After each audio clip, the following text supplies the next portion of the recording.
Hello my dear students, आज हम लोग डिस्कस करने वाले हैं कंजर्वेटिव और नॉन कंजर्वेटिव फोर्सेस का।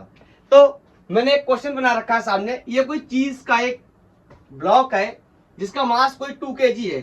ये इस पॉइंट से इस पॉइंट तक आता है और मेरे को बताना है कि इसका वर्क डन कितना होगा, कितना वर्क डन होने वाला है। अगर हम इसको समझने की कोशिश करें तो मैं आपसे एक क्वेश्चन पूछना चाहता हूं। हम लोगों ने पढ़ाई करी है, एफ एस कॉस थीटा की हेल्प से हम वर्क डन निकालते, या तो ऐसे निकालते या वेरिएबल फोर्स होता है प्रीवियस लेक्चर में तो हम इंटीग्रेशन करके निकालते हैं। क्या इन दोनों मेथड से मैं यहां पर वर्क का कैलकुलेशन कर सकता हूं? Then answer is of course not. The question is why?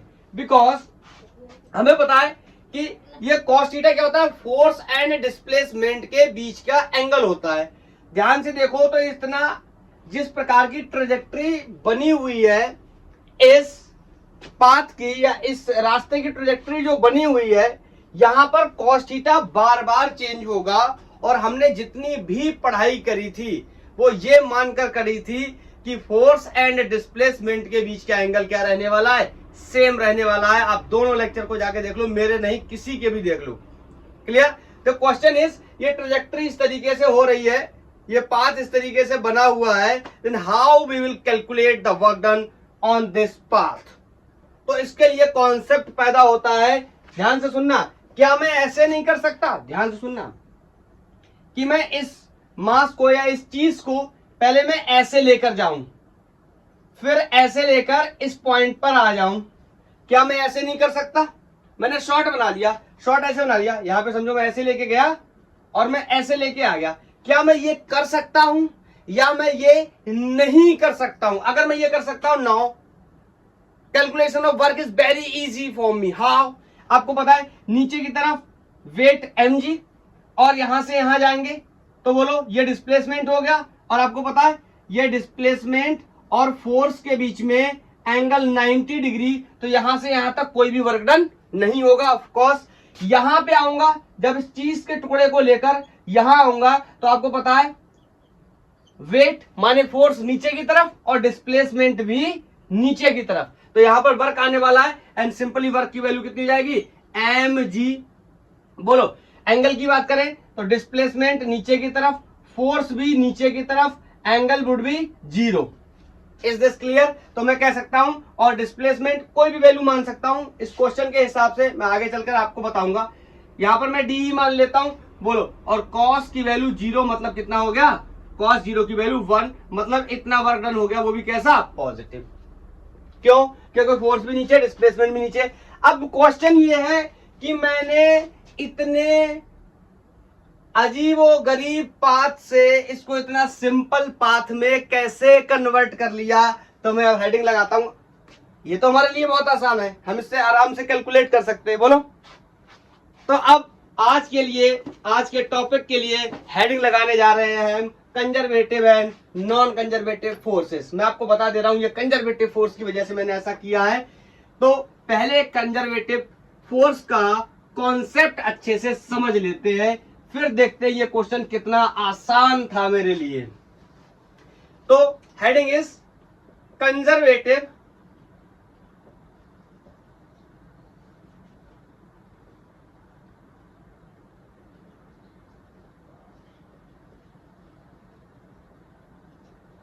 And non conservative force.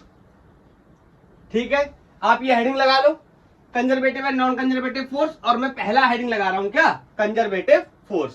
पहले कंजर्वेटिव समझते हैं, फिर नॉन कंजर्वेटिव समझेंगे। नॉन कंजर्वेटिव इसका उल्टा हो जाएगा। समझते हैं क्या होता है कंजर्वेटिव फोर्स। देखो, आपने पढ़ा होगा या आपको स्कूल में बताया भी गया होगा कि कंजर्वेटिव फोर्सेस क्या होते हैं, लेकिन उसकी एक्चुअली में आपको डेप्थ नहीं पता है कि किस तरीके से हम पहचानेंगे ये फोर्स कंजर्वेटिव है या नहीं है। तो मैं एक दो एग्जांपल से बात करता हूं। डेफिनेशन सबने पता है, सबने लिखी हुई है, सब जानते हैं, हम मुद्दे की बात को समझते हैं।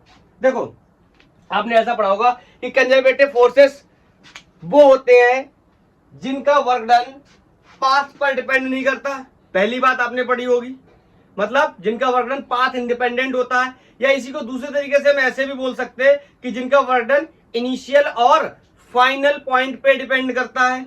बोलो, या इसी का तीसरा पॉइंट ऑफ व्यू हम ये भी कह सकते हैं कि जो work done by the conservative forces है वो राउंड ट्रिप में कितना हो जाता है, 0 हो जाता है। ये सारी बातें आपने पढ़ी होंगी, हम एक एक करके समझते हैं पहले इनको। बोलो, मैंने बोला यहां से लेट्स से मेरे पास ये कोई एक ब्लॉक है, बोलो ब्लॉक है, या मैं इसको दूसरे एग्जांपल से समझाता हूं।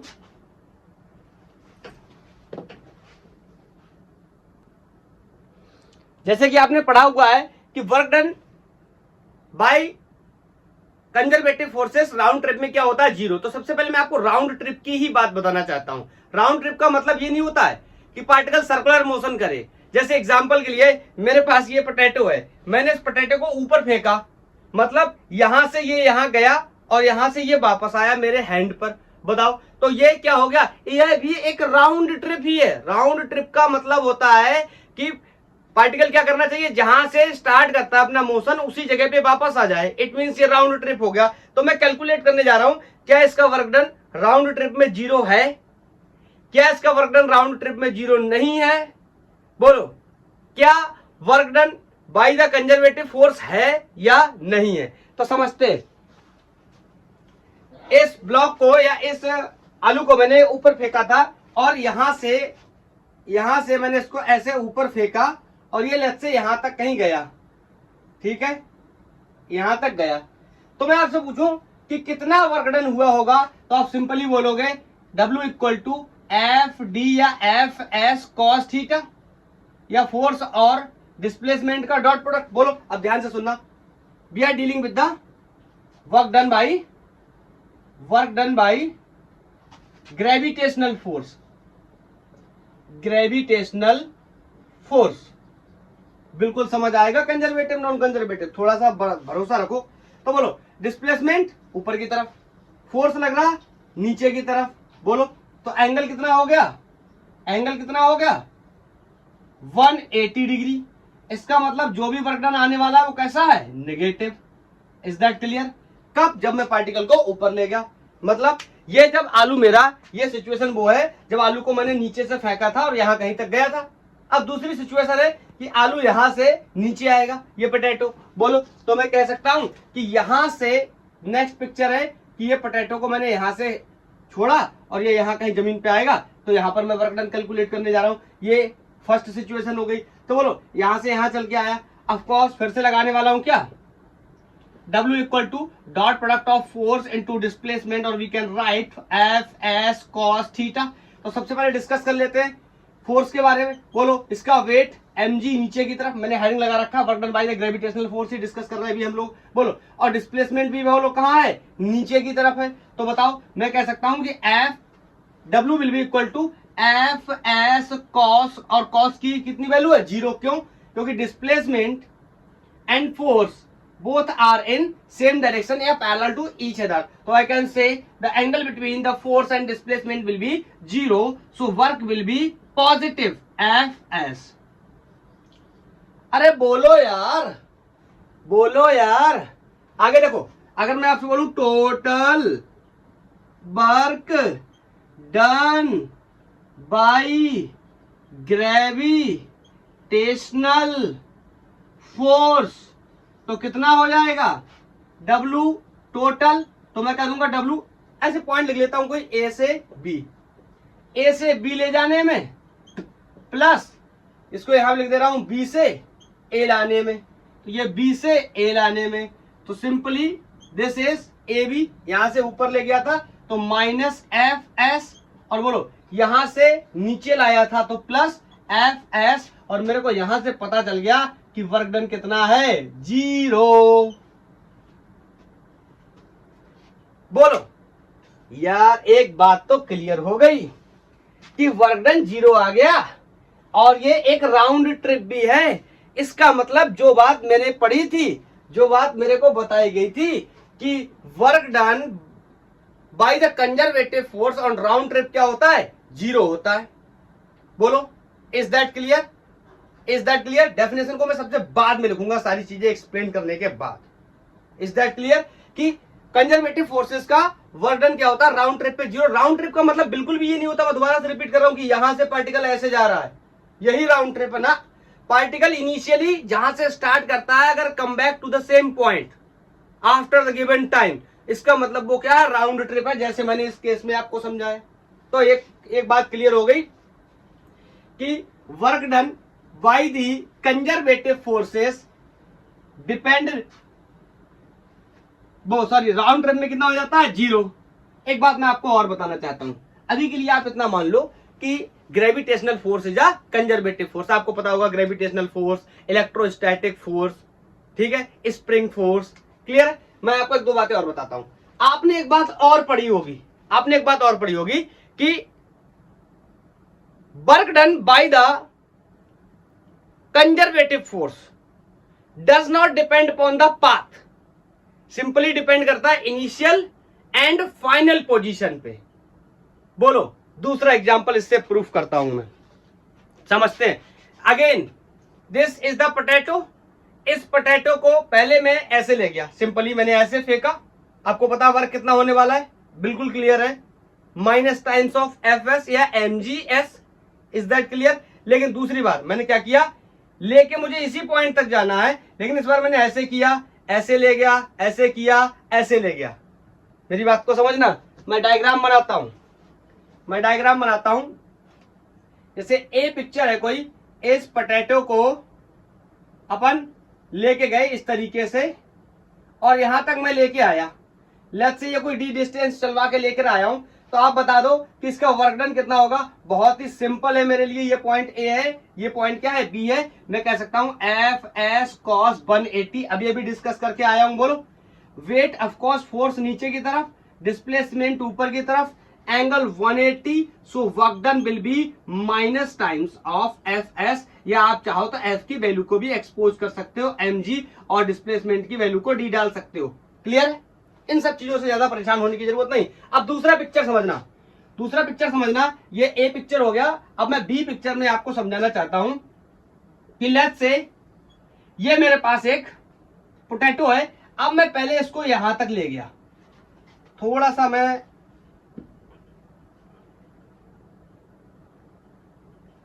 इस पोटैटो को पहले मैं यहां तक ले गया, ठीक है। फिर मेरा मूड आया, मैं ऐसे ले गया इसको। फिर मेरा मन हुआ, मैं इसको ऐसे ले गया। बोलो, फिर मेरा मन हुआ, मैं इसको ऐसे ले गया, और मैंने इस जगह पे ले जाके इसको पहुंचा दिया। बोलो, अब मेरे से कहा जाए कि बताइए वर्क डन कितना हुआ है? अगर ये कंजर्वेटिव फोर्स है, कौन? ग्रेविटेशनल फोर्स, तो इन पाथ पर वर्क डन डिपेंड नहीं करना चाहिए। सिंपली इसका वर्क डन और इसका वर्क डन क्या आना चाहिए? बराबर आना चाहिए। बोलो, इज दैट क्लियर? और मैं आपको ये बता दे रहा हूं कि ये स्ट्रेट जो डिस्टेंस है ये कितनी है? डी है, ठीक है। डिस्प्लेसमेंट कितनी है? डी है। या पाथ कितना है? शॉर्टेस्ट पाथ कितना है? डी है। Is that clear? चलो शुरू करते हैं। नाम लिख लेता हूं। ये पॉइंट कोई ए है, और मान लो इसको मैंने डायरेक्ट बी मान रखा है, तो इसको मान सी मान ले रहा हूं, इसको डी मान ले रहा हूं, इसको ई मान ले रहा हूं। क्लियर? तो मैं बोलता हूं आपसे कि वर्क डन कितना होगा, तो आप कहोगे टोटल वर्क डन। ध्यान से सुनना, बार बार अलग अलग स्टेप्स में निकालने के बजाय एक ही बार में बताता हूं। तो बोलो, work done from A to C, पहले ए से सी ले जाने हैं, plus work done from C to D, बोलो, plus work done from D to E, plus यहां पे एफ मान लेता हूं कोई, plus work done from E to F, और एफ है ये पॉइंट, और ये पॉइंट अपना क्या है? बी है। तो plus work done from F to B. मैंने थोड़ा ज्यादा ही कॉम्प्लिकेट कर दिया क्या? आपको लग रहा होगा ऐसा, कोई कॉम्प्लिकेशन नहीं, बस विजिबिलिटी है। यस है। तो आप एक बात बताओ मेरे को, मैं इन सबका वर्क डन कैलकुलेट करने चल रहा हूं एक एक करके। ध्यान से सुनना, जहां जहां पर डिस्प्लेसमेंट और फोर्स दोनों के बीच में एंगल 90 डिग्री हो गया, वहां पर आपको पता है कि वर्क डन क्या होने वाला है? जीरो होने वाला है। Is that clear? Is that clear? ये तो पहले से ही पता है हमें, तो ध्यान से सुनना। हाँ, और मैं और भी चीजें बता सकता हूं आपको। जहां जहां एंगल 0 डिग्री हो गया, वहां पर पॉजिटिव होने वाला है। जहां 180 डिग्री हो गया, वहां पर कैसा होने वाला है, निगेटिव होने वाला है। ध्यान से सुनना, मैं आपसे बोलो ए से सी गया मैं, अब देखो यहां पे मैं एक्सप्लेनेशन बता रहा हूं, ए से सी गया तो ये इसका वेट नीचे की तरफ, और इसने कोई रास्ता चला होगा, लेट्स से मैंने एक्स रास्ता मान लिया, ठीक है, एक्स रास्ता मान ले रहा हूं, कोई पाथ में इतना कितना मान ले रहा हूं, एक्स मान ले रहा हूं, तो ये हो गया वर्क। बोलो डिस्प्लेसमेंट कहां है, ऊपर की तरफ, फोर्स लग रहा है नीचे की तरफ, तो ऑफकोर्स माइनस का वर्क होने वाला है, तो मैं लिख दे रहा हूं माइनस, वैल्यू कितनी है, M G X. Is that clear? अरे भैया यहां से यहां तक एक्स गया प्लस, नेक्स्ट ये समझ आ गया ना, फोर्स नीचे, डिस्प्लेसमेंट ऊपर, angle 180, work will be negative and the value of force is equal to mg, मैंने लिख दिया यहां पे, and displacement is x, so total work done from point A to C is minus times of mg x। Now from C to D very clear है, देखो very clear है, potato का weight नीचे की तरफ, डिस्प्लेसमेंट राइट साइड में, angle कितना 90 degree, इसका मतलब ये वर्क डन कितना हो गया, 0। Is that clear? यहां से मान ले रहा हूं ये बाई चला है, तो दो चीजें पहले कर ले रहा हूं। बोलो इस केस में, इस वाले केस में देखो, ई से एफ वाले केस में आपको पता है मैं पोटैटो को इस तरीके से लेकर के आ रहा हूं, और वेट लग रहा है या फोर्स लग रहा है नीचे की तरफ, तो डिस्प्लेसमेंट और फोर्स के बीच में फिर से कितना एंगल है, 90 डिग्री, ई टू एफ में, मतलब ये वाला भी फोर्स कितना होने वाला है, 0। बोलो ये मैंने बाई मान लिया, ये डिस्टेंस मैंने कोई जेड मान लिया, तो बताओ अब किसके केस में बात करूं, अगर इसके केस में बात करूं तो ऑफकोर्स फोर्स नीचे की तरफ, डिस्प्लेसमेंट ऊपर की तरफ, तो फिर से कितना वर्क हो गया, माइनस एम जी बाई। बोलो डिस्प्लेसमेंट कितना है, बाई। अगर इस केस की बात करें तो 0 हो गया, प्लस इस केस की बात करें तो फिर से बोलो डिस्प्लेसमेंट ऊपर की तरफ, फोर्स नीचे की तरफ, तो अगेन फोर्स कितना हो गया mg, और डिस्प्लेसमेंट कितना हो गया z। Is that clear? Is that clear? बोलो अब मेरी बात को सुनना, अगर मैं आपसे बोलूं मैं mg माइनस mg को मैंने कॉमन ले लिया, तो यहां हो गया x plus y plus z, क्या मैं तुमसे एक बात कह सकता हूं कि d की ही value x plus y plus z होगी? ध्यान से सुनना, इतना चला, और ये यहां से बाई है तो उसको उठा के मैंने यहां रख दिया, बोलो तो ये वैल्यू कितनी होगी, बाई, ये वैल्यू कितनी होगी x, और ये वैल्यू कितनी होगी z, और ये पूरी दूरी कितनी है, d। वेक्टर को तो हम शिफ्ट भी कर सकते हैं, याद आया, we can shift a vector parallelly without changing the magnitude and direction. Is that clear? इसका मतलब x बाई z ही किसके बराबर हो गया, d के बराबर हो गया, मतलब total work done is mgd minus mgd, मतलब इस केस में वर्क डन और इस केस में वर्क डन क्या आ गया, बराबर आ गया। बराबर आने का मतलब है, मैंने सीखा था सर, मैंने पढ़ा था, मुझे डेफिनेशन लिखाई गई थी कि वर्क डन इनिशियल और फाइनल पॉइंट पे डिपेंड करता है, पाथ इंडिपेंडेंट होता है। यहां पर मैंने देख लिया मैं कैसे लेकर के गया, या स्ट्रेट लेके गया या घुमा के लेके गया। हाँ स्कूल में ऐसे बताया गया होगा या कोचिंग्स में ऐसे भी समझाया गया होगा, ऐसे ले गया, ऐसे ले गया, या बोलेंगे ऐसे ले गया, बोलेंगे ऐसे ले गया, ये भी बताया गया होगा, ऐसे ले गया 2 3 4, और कह देंगे work done bye in path 1, work done in path 2, work done in path 3, work done in path 4, सारे ही पाथ पे वर्क डन की वैल्यू सेम होगी, क्योंकि कंजर्वेटिव फोर्सेस का वर्क डन पाथ इंडिपेंडेंट होता है। Is that clear? बोलो non conservative के बारे में भी हम लोग सीखेंगे, बहुत अच्छे से सीखेंगे। बोलो तो ये बातें आपकी क्लियर हो गई होंगी आई थिंक। हाँ अभी मेरा जो चीज वाला क्वेश्चन था कि चीज का टुकड़ा नीचे स्लाइड करके आ रहा है, उसका वर्क डन कितना होगा, जो मैंने आपको बताया था, अब मैं कर सकता हूं। क्यों? क्योंकि मुझे पता चल गया है कि work done by the conservative force is independent on the path, depend on only initial situation, initial point या initial position and final position. Is that clear? तो अभी अपन जा रहे हैं लिखने। बोलो लिखने, क्या लिखने जा रहे हैं? अब लिखने जा रहे हैं डेफिनेशन। सर ये कैसा सिस्टम है? मेरे भाई डेफिनेशन से कुछ नहीं होता। डेफिनेशन एक बहुत ही कंडेंस फॉर्म होती है किसी चीज की। डेफिनेशन का मतलब होता है बड़े बड़े पैराग्राफ्स में जो एक्सप्लेनेशन दिया गया है उसको एक लाइन, 2 लाइन, 3 लाइन के अंदर समेट करके एक्सप्लेनेशन लिखना। वो स्टूडेंट को थोड़ी समझ आएगा, हमारा काम है उसको समझाना। क्लियर? तो अब लिख लेते हैं। बोलो मैं क्या लिख सकता हूं कंजर्वेटिव फोर्स के बारे में?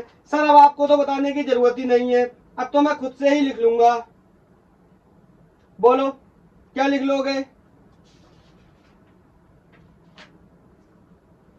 कि वर्क डन, बोलो कंजर्वेटिव फोर्सेस का जो वर्क डन होता है वो पाथ इंडिपेंडेंट होता है।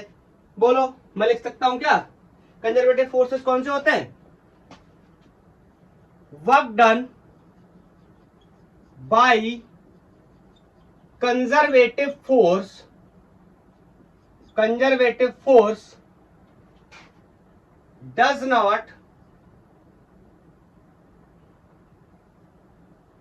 does not depend on path traveled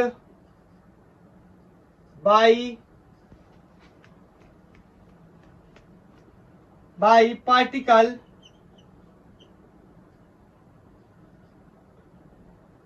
बोलो, बल्कि किस पे डिपेंड करता है?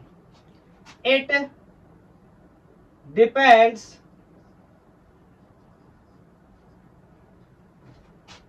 Only on initial and final point.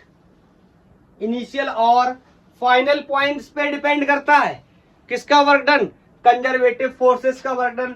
दूसरा क्वेश्चन या दूसरा सोल्यूशन, मुझे पता है कि राउंड ट्रिप पर वर्क डन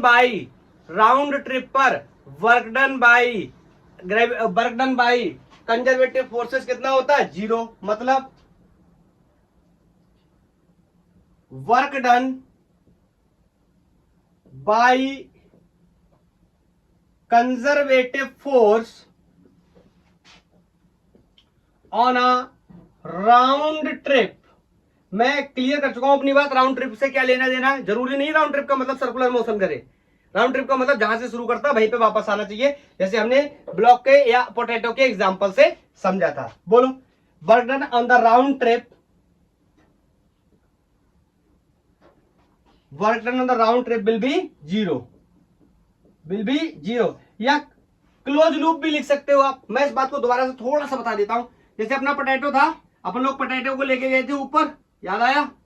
ये पोटैटो को लेके गया था मैं यहां से यहां तक। मैं थोड़ा सा कुछ बताना चाहता हूं, ध्यान से सुनना। एक बात और बताना चाहता हूं, तो बताओ यहां से यहां तक लेकर जाने में अभी मैंने वर्क डन निकाला, that is minus times of mgd।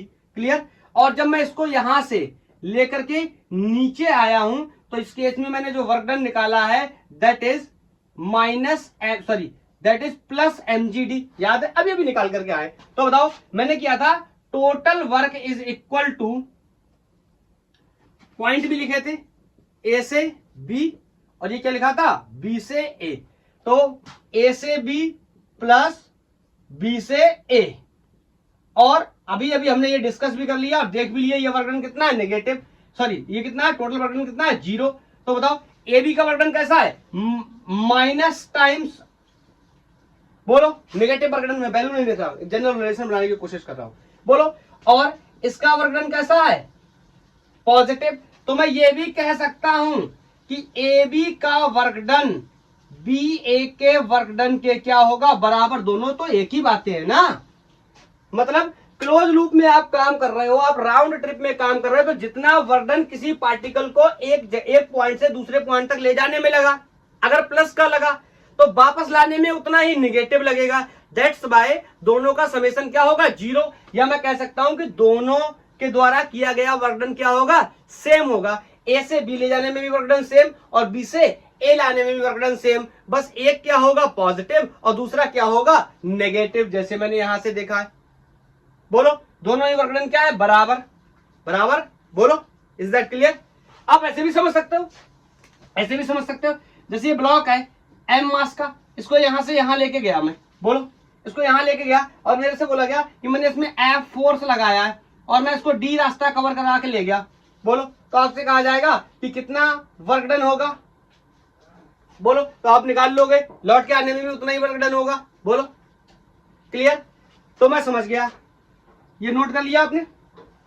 मतलब अगर मैं ऐसे आपसे अगर सर्कल बना देता हूं, बड़ा सर्कल का बहुत ही अलग आपका इंटरेस्ट है, तो बताओ अगर किसी पार्टिकल को एक रास्ता फर्स्ट है, एक रास्ता सेकंड है, भाई ये सर्कल है, तो मैं आपसे बोलूं कि पॉइंट ए से बी गया कोई बाया रास्ता first will be equal to the work done via रास्ता सेकंड। यही तो मैं आपको बताने की कोशिश कर रहा हूं। इसमें वर्क डन क्या हो जाएगा पॉजिटिव, या इसमें वर्क डन क्या हो जाएगा नेगेटिव, इसमें क्या हो जाएगा पॉजिटिव। अलग अलग कहानी है, बोलो दोनों एरो एक ही डायरेक्शन में हो गए। Is that clear? तो शायद आप मेरी बात को समझ पाए होंगे। बोलो एक बात मैं आपको बताना चाहता हूं, क्या राउंड ट्रिप में वर्क डन हमेशा 0 होगा? हां, अगर फोर्स कंजर्वेटिव है तो। अगर कंजर्वेटिव नहीं है तो क्या होगा, आगे चल के डिस्कस करने वाले। तो बताओ, पहले मैं इसके 2-3 एग्जाम्पल आपको बता देता हूं।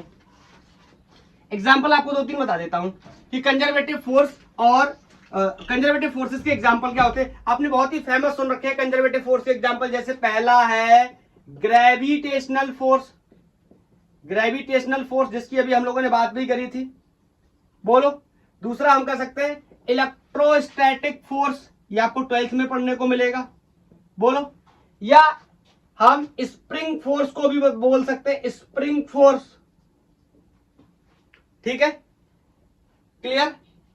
अब जो चीज वाला सवाल था वो भी कर लेते हैं। ठीक है, अपन जो चीज का टुकड़ा फेंक रहे थे ना, उसको भी क्लियर करके ही चलते हैं। अब एग्जैक्ट ट्रैजेक्टरी तो मुझे याद नहीं है अब कैसी थी, आप देख लेना जैसा मैंने पहले बनाया था। बोलो, कोशिश करूं क्या वैसे ही बनाने की? सर तो कैसा भी बना दो, मेरा तो कॉन्सेप्ट क्लियर है। हाँ मुझे पता है अब आपका कॉन्सेप्ट क्लियर है। m इक्वल टू 2 kg का ब्लॉक है, ये चीज है, चीज। सर चीज सुन के मुझे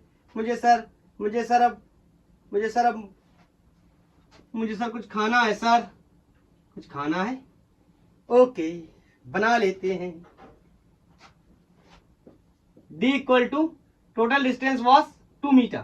ओके, अब मेरे से बोला था ये पॉइंट कोई ए है, ये पॉइंट कोई बी है, तो बताइए कितना वर्क डन होगा फ्रॉम ए टू बी। बोलो, अब आपको पता है यहां पे ग्रेविटेशनल फोर्स लग रहा होगा mg नीचे की तरफ, और हमें पता है gravitational force is a conservative force. तो आपको पता है कंजर्वेटिव फोर्स है, तो क्यों चुनेंगे कठिन रास्ता ऐसे ऐसे जिग-जैग मोशन करते हुए? बोलो, अगर कंजर्वेटिव फोर्स है, हमें पता है इसका वर्क डन पाथ इंडिपेंडेंट होता है, तो हम चुन लेते हैं कोई एक सरल रास्ता। इस तरीके से ले आते हैं इस चीज ब्लॉक को। बोलो, अब आपके लिए ये इतना आसान क्वेश्चन है जिसका कोई संभावना नहीं है। बोलो, ये पॉइंट बीच में ये ए है, कोई बी, यहां पे सी पॉइंट डाल लेता हूं एक। बोलो, तो मैं कहूंगा क्या, वर्क डन पहले ए से सी लाने में, फिर वर्क डन फिर सी से बी लाने में। बोलो, ये टोटल वर्क डन हो जाएगा कहां से, ए से बी लाने में, नॉट सी, सॉरी, ए से बी लाने में। बोलो, इज दैट क्लियर? क्योंकि वर्क डन कैसा इंडिपेंडेंट होता है। हाँ, आपको पता है ये वर्क डन कितना, 0। क्यों? पार्टिकल का डिस्प्लेसमेंट इस तरीके से, फोर्स लग रहा है नीचे की तरफ, एंगल बन रहा 90 डिग्री का, मतलब यहां पर कोई भी वर्क डन नहीं है। वर्क डन सिर्फ कहां से, यहां से, और सिर्फ यहां तक। कितना होगा, लेट्स कैलकुलेट। बोलो, पहले अलजेब्रिक फॉर्म में लिख लेते हैं, और ये वैल्यू जो है ये 0.8 मीटर है। क्लियर? तो मैं आपसे बोल दूं कितनी वैल्यू हो जाएगी, तो आप कहोगे क्या, मास कितना है 2 kg। बोलो, और जी की वैल्यू चलो 10 कंसीडर कर लेते हैं। क्लियर? और इस डी की वैल्यू पॉइंट, या डिस्प्लेसमेंट की वैल्यू 0.8। अब प्लस या माइनस कर ले, क्लियर कर लेते हैं। बोलो, फोर्स लग रहा पार्टिकल पे नीचे की तरफ, डिस्प्लेसमेंट भी हो रहा है नीचे की तरफ, इसका मतलब वर्क आने वाला है पॉजिटिव। वर्क पॉजिटिव, 0, नेगेटिव कुछ भी हो सकता है, आप जाके लेक्चर नंबर 1 में देख सकते हैं। Work done by the constant force, बहुत ही मजा आने वाला है आपको। बोलो, तो यहां से अपन कोई वैल्यू लिख देते हैं, अब जो भी सॉल्व करके आएगी। 20 8 दूनी 16, तो 20 कितना हो गया, 16 joule will be the answer for this problem. बोलो, इज दैट क्लियर? तो मैं समझ गया इसका वर्क डन कैसे 0 हो गया। बोलो, मेरे लिए क्वेश्चन अब आसान होते चले जा रहे हैं, क्योंकि मुझे कॉन्सेप्ट बहुत अच्छे से क्लियर हो चुका है। बोलो, मैं आपको बाद में फंसाने वाला भी हूं, एक लास्ट में आपको फंसाऊंगा मैं, अभी थोड़ा सा वेट करूंगा। कंजर्वेटिव फोर्सेस के बारे में मैंने बता दिया। अब मैं बात करूं नॉन कंजर्वेटिव फोर्सेस के बारे में। नॉन कंजर्वेटिव फोर्सेस के बारे में तो मैं यार एक लाइन में अगर बोल दूं ना तो मेरा पूरा काम बन जाएगा कि जो कंजर्वेटिव नहीं है वो नॉन कंजर्वेटिव है। हाँ, आपने भले ही पढ़ा हो कि इसका वर्क डन राउंड ट्रिप में 0 नहीं होता, इसका वर्क डन पाथ पे डिपेंड करता है। बोलो, आपने ऐसे पढ़ा होगा या बात तो वही है। एक लाइन में लिख दूं क्या, conservative force, non conservative force कौन होते हैं? जो कंजर्वेटिव नहीं होते। अरे अच्छे लोग कौन होते हैं? जो लोग बुरे नहीं होते। बोलो, क्लियर? तो मैं कह सकता हूं, चलो एग्जाम्पल से समझते, ध्यान से सुनना, एग्जाम्पल से समझते ना, ऐसे जाने दो, डेफिनेशन तो हम लोग लिखते ही रहेंगे। बोलो, मैं आपसे बोलूं लेट्स से मेरे पास अब आलू को हवा में उछाल सकता हूं मैं, लेकिन मुझे वहां पर फिर डायरेक्ट फोर्स का कैलकुलेशन करना पड़ेगा। दैट्स व्हाई मैं यहां पे एक ब्लॉक ले रहा हूं और इस ब्लॉक को मैं जमीन पर रखा हूं और इस ब्लॉक को मैं यहां तक कहीं लेकर गया। ये पॉइंट कोई बी है, ये पॉइंट कोई ए है, ठीक है। मैंने मान लिया ये सरफेस जो है ये रफ होने वाली है, मतलब इस पे फ्रिक्शन एक्ट करने वाला है। बोलो, फ्रिक्शन एक्ट करने वाला है and the coefficient of friction is mu given in the question. कोई मेरे से पूछ मत लेना सर फ्रिक्शन क्या है, पूरी सीरीज अवेलेबल है 4 लेक्चर की, जाके देखो, मस्त नीट आईआईटी के क्वेश्चंस भी सॉल्व होंगे, एकदम सब बढ़िया करके बताया गया है। ओके, तो हाँ, अभी बोलो वर्क डन कैलकुलेट करना है। बोलो, तो ये पार्टिकल या ये ब्लॉक लेट्स से यहां से यहां तक गया और कोई रास्ता इसने लेट्स से डी कैलकुलेट किया होगा, एक्स डी बाई जेड, इसमें कुछ नहीं रखा है, ठीक है। या और जैसे ही पार्टिकल आगे जाए चलने की कोशिश करेगा, आपको पता है पीछे की तरफ कौन लगने वाला है, फ्रिक्शन लगने वाला है, और आपको पता चलेगा तो ऑफकोर्स कौन सा फ्रिक्शन लगेगा, काइनेटिक फ्रिक्शन लगेगा, जिसकी value mu times of normal reaction होगी, या kinetic friction is directly proportional to the normal reaction. ये सब हम डिस्कस कर चुके हैं। अब सिंपली मैं वर्क डन कैलकुलेट करने जा रहा हूं ए बी का, ए से बी तक लेके जाने में। बोलो, मैं क्या कहूंगा, फोर्स, डिस्प्लेसमेंट और एंगल 180। बहुत ही क्लियर है कैसे, डिस्प्लेसमेंट है ऐसे, फोर्स है ऐसे, आपको पता है मोशन की अपोजिट डायरेक्शन में काम करने वाला है कौन, फ्रिक्शन। तो बताओ, यहां पे 180 वैल्यू हो गई और मैं कह सकता हूं W equal to force. Force आपको पता है फ्रिक्शन फोर्स कितना होता है, mu times of normal reaction into D, और कॉस की वैल्यू 180 का मतलब -1। आप चाहो तो और भी एक्सपोज करके आगे सॉल्व करके लिख सकते हो, म्यू एन का मतलब नॉर्मल रिएक्शन की वैल्यू यहां पर ये mg से दबाया तो ये n से ऊपर धक्का देगा तो mg के बराबर होगा। क्या सर नॉर्मल रिएक्शन हर बार में mg होगा? नहीं, आप जाके फोर्स कॉन्सेप्ट के लेक्चर देखो, इंक्लाइन प्लेन पे किस तरीके से वेरी करता है, normal reaction mg cos theta के बराबर हो जाता है। बोलो, तो मैं कह सकता हूं, और अगर फ्रिक्शन लगने लगे तो और भी इंटरेस्टिंग होता है, आप देख सकते हो, जाके एंजॉय कर सकते हो। सर फिजिक्स में enjoy, yes, when you love the subject you will enjoy, otherwise पढ़ाइए। बोलो ये हो गया D, it means the work done on the path A to B is going to be minus mu M G D. मैंने ये देख लिया। Sir मैं ये चेक करना चाहता हूं, क्या सर इसका वर्क डन राउंड ट्रिप पे 0 होगा सर या नहीं होगा? आप मुझे बस ये बता दो। कोई बात नहीं, अभी मैं जा रहा हूं क्या करने, work done B to A calculate करने, मतलब इस पार्टिकल को एम मास के ब्लॉक को मैं अब बी से ए तक लेकर के आ रहा हूं। बोलो, बी से ए आएगा, ऑफकोर्स डिस्टेंस या डिस्प्लेसमेंट कितना कवर करेगा, डी। और अगेन जब ये राइट साइड मोशन कर रहा था तो इस पे लेफ्ट साइड फ्रिक्शन एक्ट कर रहा था। अब ये लेफ्ट साइड मोशन कर रहा है तो यहां पर ऑफ कोर्स राइट साइड में फ्रिक्शन लगने वाला है, mu times of normal reaction mu into mg, पहले से ही लिख दे रहा हूं मैं, क्लियर है। तो यहां पर फोर्स डिस्प्लेसमेंट cos 180 का इस्तेमाल मैं फिर से कर लूंगा, क्योंकि फ्रिक्शन फोर्स जो एक्ट कर रहा है वो पीछे की तरफ है, डिस्प्लेसमेंट आगे की तरफ है, मतलब दोनों के बीच में 180 डिग्री का एंगल है, तो बी ए। बोलो, मैं कह सकता हूं फोर्स की वैल्यू कितनी है, mu times of normal reaction या म्यू mg, और डिस्प्लेसमेंट सेम ले रखा है। अरे जाने का रास्ता आने का रास्ता तो सेम है, तभी तो राउंड ट्रिप होगा मेरे भाई। ये हो गया माइनस का। सर टोटल निकालो, टोटल तभी तो पता चलेगा। ओके, टोटल वर्क डन, तो मैं कह सकता हूं क्या, work done from A to B plus work done from B to A, it means W will be equal to A से बी गया minus times of mu M G D, और B से ए आया फिर भी minus times of mu M G D. इसका मतलब total work done यहां मेंशन कर देता हूं, that is going to be 2 times of mu M G D. मैं थोड़ा सा इसको सिंप्लीफाई फॉर्म में लिखना चाहता हूं, माइनस एफ एस,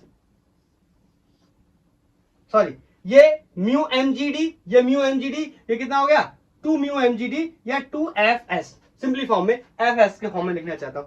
सर इसमें तो सर वर्क डन 0 होने के बजाय सर दुगना हो गया। अरे यही तो है राउंड ट्रिप, यहां से यहां गया, वर्क डन मान लो W, फिर यहां से यहां आया, फिर से वर्क डन कितना हो गया W, और दोनों को जोड़ा, टोटल वर्क डन तो 2 टाइम्स ऑफ W।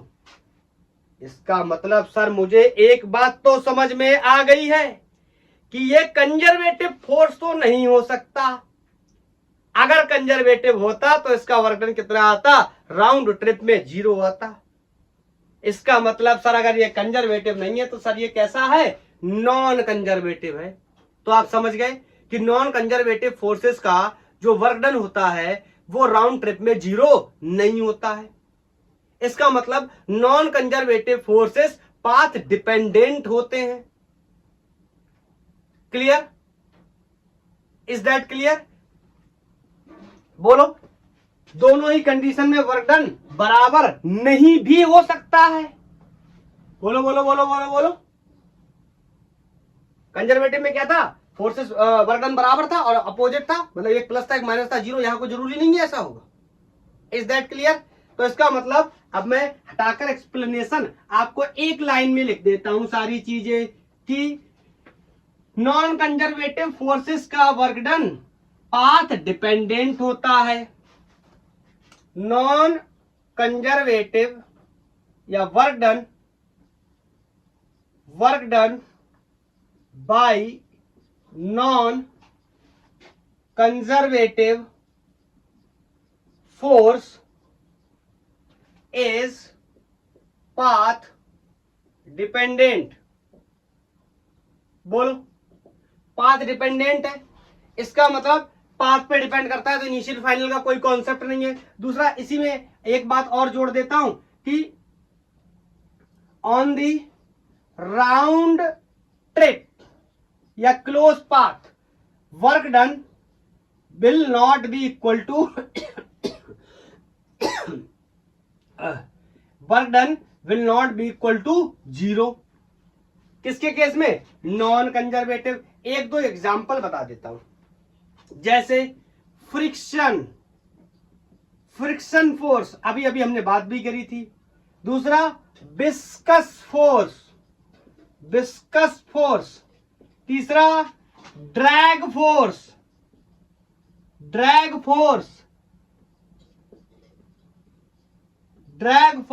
अगर आप तीनों को अच्छे से समझो तो तीनों ही फ्रिक्शन है। ये एयर में फ्रिक्शन है, ये लिक्विड या फ्लूइड बोलूं तो ज्यादा बेहतर रहेगा, फ्लूइड बोलूंगा तो ये भी आ जाएगा उसी के अंदर। ये लिक्विड में है, ये लिक्विड फ्रिक्शन है। एक्चुअली विस्कस फोर्स को ही लिक्विड फ्रिक्शन के नाम से भी जानते हैं। बोलो, ये एयर फ्रिक्शन है। मोटा मोटा क्या है, सब कुछ फ्रिक्शन ही है, फ्रिक्शन है ये तो फ्रिक्शन है ही। मतलब मुद्दे की बात ये है, अगर मैं आगे लॉन्ग पॉइंट ऑफ व्यू से देखूं तो जो फोर्स एनर्जी का लॉस करवाते हैं वो force non conservative in nature होते हैं। पार्टिकल को घसीट के लेके जाने में जो वर्क करना पड़ रहा है वो वर्क फ्रिक्शन की वजह से करना पड़ रहा है। फ्रिक्शन उसका क्या करवा रहा है, लॉस। मेरे कहने का मतलब है, अगर ये 15 जूल की काइनेटिक एनर्जी लेके कोई एक्सटर्नल एजेंट इस फोर्स को इस ब्लॉक को खींचता है तो कौन बर्बाद करवाएगा इसके 15 जूल, ये फ्रिक्शन फोर्स। इसीलिए फ्रिक्शन फोर्स कैसा है, नॉन कंजर्वेटिव है, सुरक्षित नहीं रखता है किसको, एनर्जी को। अरे वर्क क्या है, एनर्जी ही तो है। आगे चल के हम पढ़ेंगे कि वर्क क्या है, एनर्जी ही तो है। बोलो, मजा आया, मजा आया। एक दो सवाल मेरे को आपसे और पूछने हैं। बोलो, एक दो सवाल और पूछने हैं। अब मेरा सवाल ये है, सवाल ये है, मैंने आपको बता दिया ग्रेविटेशनल फोर्स कंजर्वेटिव होता है, मैंने आपको बता दिया इलेक्ट्रोस्टैटिक फोर्स कंजर्वेटिव होता है, मैंने आपको बता दिया स्प्रिंग फोर्स कंजर्वेटिव होता है, मैंने आपको बता दिया फ्रिक्शन फोर्स नॉन कंजर्वेटिव होता है। आप कैसे पहचानोगे कि ये फोर्स कंजर्वेटिव है या नहीं है? सर वर्क डन करवा के देख लेंगे, वर्क डन 0 आ गया राउंड ट्रिप पे तो हमारा काम हो जाएगा। चलो चलो चलो, अच्छी बात है, ये आपको पता है।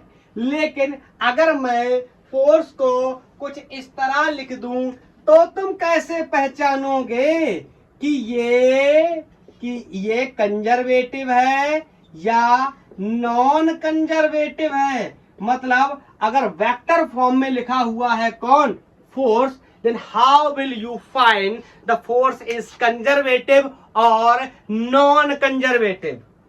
हाँ सर, ये बात तो है।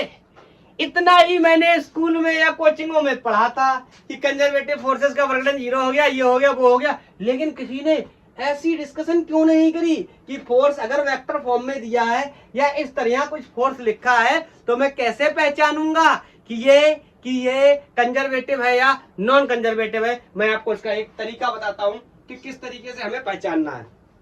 देखो, मैं क्या करूंगा, पार्शियल डिफरेंशिएशन करूंगा, इस फोर्स का पार्शियल डिफरेंशिएशन करूंगा। आपको पता है ये 3D में लिखा हुआ है, एक्स में भी है, वाई में भी है और जेड में भी है। मतलब एक्स के अलाउंग भी डिफरेंशिएशन करूंगा, वाई के और जेड के, तीनों के मैं तीनों का पार्शियल डिफरेंशिएशन करने के बाद एक आपको तरीका बताता हूं कि ये जो डिफरेंशिएशन है with respect to X, Y या जेड, ये एक दूसरे के कब बराबर होंगे तो ये फोर्स कंजर्वेटिव हो जाएगा। मैं आपको बता रहा हूं क्या, condition for conservative force, condition for conservative force, ये कंजर्वेटिव। अगर आपको ये पता चल गया ये कंजर्वेटिव है तब तो बहुत आसानी से आप सॉल्व कर ही लोगे। अगर कंजर्वेटिव हो जाएंगे तो पाथ इंडिपेंडेंट हो जाएंगे, भले कोऑर्डिनेट दिए हुए इस पॉइंट से इस पॉइंट से इस पॉइंट ले जाना है, आपको जो सबसे आसान लगे उससे लेके जाना। बोलो, कठिन वाले से क्यों, अरे चीज का टुकड़ा तो ऐसे ऐसे गया था मगर मैं ऐसे ले गया। अगर ये कंजर्वेटिव निकल आएगा तो कितने भी कॉम्प्लेक्स पॉइंट्स क्यों ना दे, यहां से यहां तक लेके जा रहा है, मैं वो चुनूंगा जो सबसे आसान होगा। That's why we are dealing with the conservative and non conservative forces. Is that clear? तो मैं बोलता हूं आप इसका क्या कर लो ना, पार्शियल डिफरेंशिएशन कर लो, पार्शियल डिफरेंशिएशन। बोलो, पार्शियल डिफरेंशिएशन कैसे करते हैं, सबको पता है। बोलो, पार्शियल डिफरेंशिएशन कैसे करते हैं? मतलब जब मैं एक्स का करने जाऊंगा तो मैं वाई और जेड के बारे में नहीं सोचूंगा, जब मैं वाई का करने जाऊंगा then I will not think about the X and Z, and similarly when I am going to differentiate the z I will not go to think about the x and y। तो बोलो, partial differentiation कर लूंगा किसका, सबके along. मान लो मैंने partial differentiation किया, partial differentiation का साइन होता है ये डेल्टा, बोलो ये वाला डेल एक्स। बोलो किसके अलाउंग किया, एक्स का। मुद्दे की बात ये कि एक्स का किसके अलाउंग किया, मैंने वाई के अलाउंग किया। ध्यान से सुनना, ऐसा क्यों बता रहा हूं।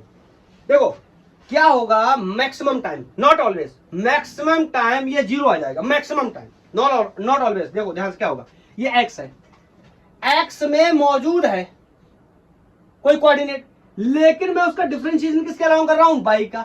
मतलब मेरे भाई एक्स में जब तक वाई का कंपोनेंट मौजूद नहीं होगा तब तक ये वैल्यू हर बार में क्या हो जाएगी, 0।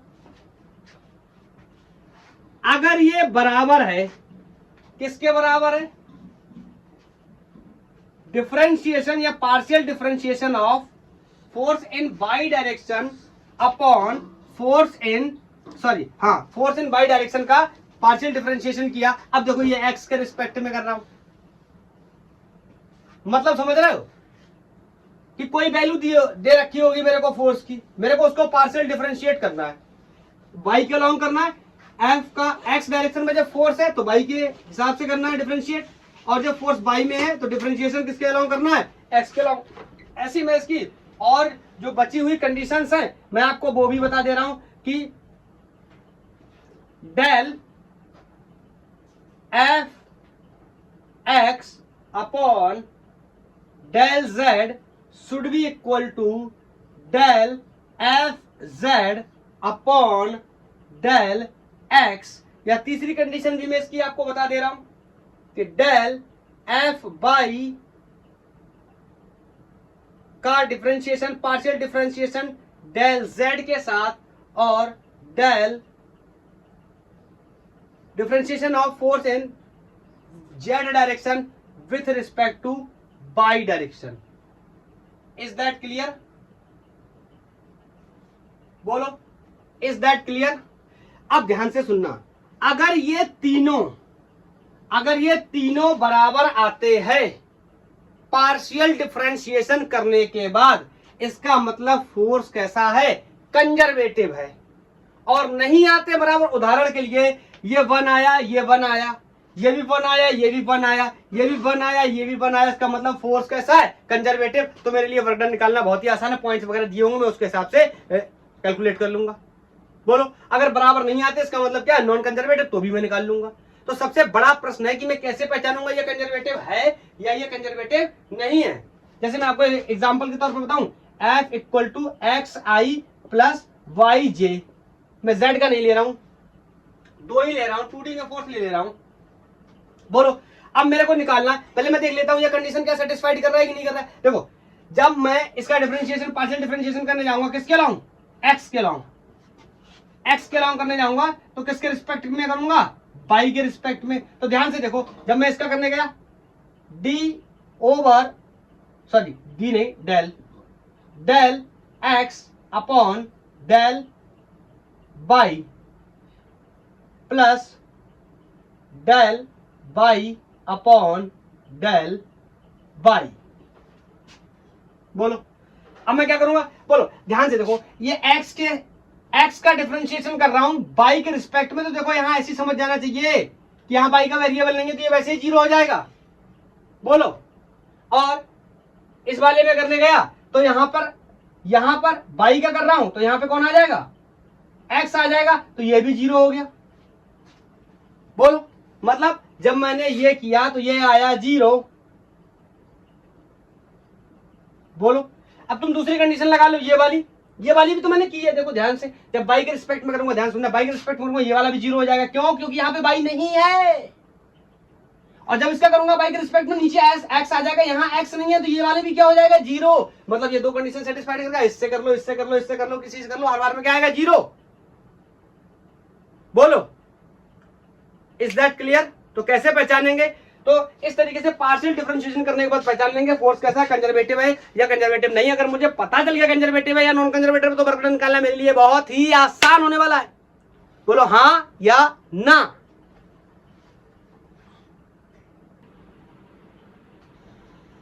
ये तो हो गया कॉन्सेप्ट। अगर मैं आपको इसका एक्चुअल में, ये तो हो गया एक्सप्लेनेशन। अगर मैं इसका आपको क्या बताऊं, कॉन्सेप्ट बताऊं कि किस तरीके से एक्चुअल में पहचानना रहता है, तो एक्चुअल कंडीशन क्या होती है? डेल्टा इनटू फोर्स का जो वेक्टर है ये 0 के बराबर आता है अगर, तो हम बोलते हैं ये कैसा फोर्स है? कंजर्वेटिव फोर्स है। बहरहाल आप इस बात को अगर ज्यादा ना समझ पाए तो भी कोई प्रॉब्लम नहीं है। इसी वजह से मैंने आपको क्या बताया, कॉन्सेप्ट बता दिया कि आप पार्शियल डिफरेंशिएट कर लो, और पार्शियल डिफरेंशिएट करने के बाद देख लो ये सब एक दूसरे के बराबर आ रहा है तो कंजर्वेटिव है, अगर बराबर नहीं आ रहा है तो कंजर्वेटिव नहीं है। Is that clear? जो लोग कॉन्सेप्ट को समझना चाहते हैं, एक्चुअल में इसके पीछे लॉजिक क्या, कॉन्सेप्ट क्या, वो ये है। क्लियर? अब मैं आपको एक प्रश्न लिख के देता हूं और आपने बताना है ये कंजर्वेटिव है या नहीं है, इन स्टेप्स को फॉलो करके। तो मैं बोर्ड पे नोट कर देता हूं लेक्चर को पॉज करके।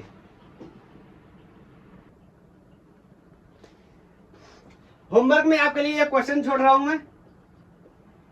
मेरे से बोल रहा है determine if the force is given by this is a conservative force. आपने डरना नहीं है क्वेश्चन से। देखो ये x के अलाउ, मतलब ये i में दिया हुआ है, ये y में दिया हुआ है, ये z में दिया हुआ है, x y और z में दिया है, फोर्स 3D के वेक्टर में दिया हुआ है। क्लियर? 3D में दिया हुआ है। और कॉन्सेप्ट क्या है कि delta cross f vector should be 0। अब अगर आपको ये बात क्लियर है तो ठीक है, नहीं तो आप क्या कर सकते हैं, पार्शियल डिफरेंशिएशन करो इसका। एक ही बात है, ये और ये एक ही बात है। पार्शियल डिफरेंशिएशन करो, y के अलावा एक्स के लॉन्ग जेड के लॉन्ग। फिर देख लो अगर ये कंडीशंस को सेटिस्फाइड कर रहा है, ये बराबर आ रहा है, इसका मतलब ये कंजर्वेटिव है, और नहीं आ रहा है इसका मतलब ये कंजर्वेटिव नहीं है। और पार्शियल डिफरेंशिएशन, ये डिफरेंशिएशन आपको आता ही होगा, नहीं आता तो आप पहले डिफरेंशिएशन सीखो। Is that clear? तो ये क्वेश्चन है, आपने मेरे को बताना है, क्या कहना है, आपने मेरे को बताना है। मैंने आपसे पूछ के जा रहा हूं क्या ये फोर्स कंजर्वेटिव है, तो आपने बताना है, या आपने बताना है नहीं है, या आपने बताना है, या आपने बताना है नहीं है। क्लियर? तीनों को करके देखेंगे, उसके बाद बताएंगे। आज के लिए इतना ही। थैंक यू, धन्यवाद। मिलते हैं नेक्स्ट लेक्चर में। ओके, पढ़ाई करते रहिए, और ऑफ कोर्स आपका कोई सजेशन है तो आप मेरे को बता सकते हैं। गर्मी बहुत ज्यादा है।